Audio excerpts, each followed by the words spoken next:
មនុស្សមួយក្រុមត្រូវចាប់ខ្លួនក្រោយធ្វើសកម្មភាពកាប់ប្លន់ក្នុងថ្ងៃចូលឆ្នាំខ្មែរ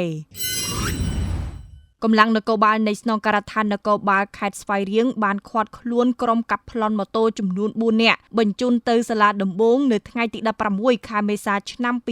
2026ទំព័រ Facebook ផ្លូវការរបស់ស្នងការដ្ឋាននគរបាលខេត្តស្វាយរៀងប្រកាសជាសាធារណៈថាជនសង្ស័យជាបុរសទាំង4នាក់បានធ្វើសកម្មភាពកាប់ប្លន់ម៉ូតូពីជនរងគ្រោះកាលពីថ្ងៃទី14មេសាក្រោយទទួលបានពាក្យបណ្ដឹងពីជនរងគ្រោះកម្លាំងអធិការដ្ឋាននគរបាលស្រុកស្វាយទាបសហការជាមួយកម្លាំងអធិការស្រុកកំពង់រោនិងកម្លាំងអធិការក្រុងបាវិតស្រាវជ្រាវនិងឃាត់ខ្លួនជនសង្ស័យចំនួន4នាក់រួមជាមួយវត្ថុតាងម៉ូតូ3គ្រឿងនិងកាំបិត3ដើមក្រោយឃាត់ខ្លួនបច្ចុប្បន្នជនសង្ស័យរួមទាំងវត្ថុតាងត្រូវបានសមត្ថកិច្ចជំនាញកសាងសំណុំរឿងបញ្ជូនទៅសាលាដំបងខេត្តចាត់ការតាមនីតិវិធីច្បាប់